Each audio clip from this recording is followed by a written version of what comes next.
Today, remember this. Life has this habit of organizing itself into deceptively simple chunks. Make breakfast, wash the dishes, walk the dog. Tasks that can be logged on your to-do list and then crossed off as you do them. This gives the impression that you're making step-by-step incremental progress towards something.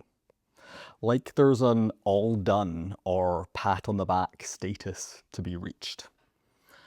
But, of course, for life to be all done, for there to be nothing left for you to do, that means that it's over. The state that we're talking about isn't enlightenment, it's death. If this is a new idea to you, I'm very sorry for being the bearer of bad news. But I suspect that we already know this anyway. The idea of being finally on top of everything has been tempting brains for as long as they've been around and able to plan things, I suspect. Or at least since the Industrial Revolution. Who knows? I catch myself all the time acting as if there's some magical state in the near future where I'll finally be on top of things. I did this so badly when my husband and I were both on parental leave after our son was born. I was off work for 3 months and it was fantastic. Both as a chance to get to grips with being a new parent, but also as a chance to hit pause on some of the recurring stressors at work. But as the weeks counted down towards the end of my leave, I found myself trying to engineer a version of my life that was more streamlined, more manageable, more under control. I was trying to finally solve all the sources of stress in my life. Of course, this effort was doomed to failure, especially with a 3-month-old. I went back to work and I got back into the swing of life in all its hard and stressful glory. The punchline is, 4 years later, when I was back on parental leave after our daughter was born, I had the exact same mindset as the return to work was approaching. I was thinking, I've got to figure things out. I've got to get on top of things.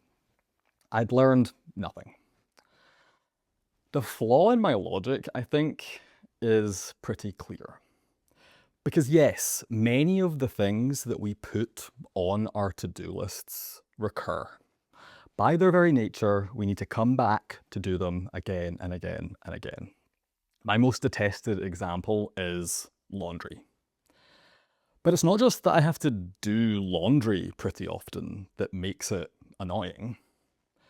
It's the fact that unless you are throwing clothes into the washing machine fully naked, even when that load is done, there's at least one item of clothing, what you're wearing, that is ready to be washed. The laundry is never actually done. At best, it's currently under control. There's this whole type of recurring task that can never really be done. And there's nothing wrong with how I do laundry. There's nothing broken with the system. It's just, by its nature, something I need to do pretty often and pretty incompletely. Even for the kinds of tasks that you do get to officially stamp and say, I'm 100% done when you do them, like paying your rent or taking a shower. Well, to paraphrase the productivity theorist Oliver Burkeman, for those kinds of tasks, the reward for being good at them is more of those kinds of tasks. You're never actually done. It just doesn't stop. So today, remember this. There's just no getting on top of life. At least not while you're busy living it. The goal isn't to reach some mythical state where you're finally done, where you're finally on top of things. The goal is to keep the important things moving forward, to maintain them, to return to them again and again. Because so many of the important things in life that we need to take care of are not one and done projects. They're practices.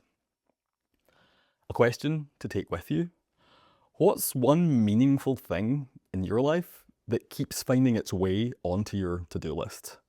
And is that because it's broken or just because it has to? Talk soon.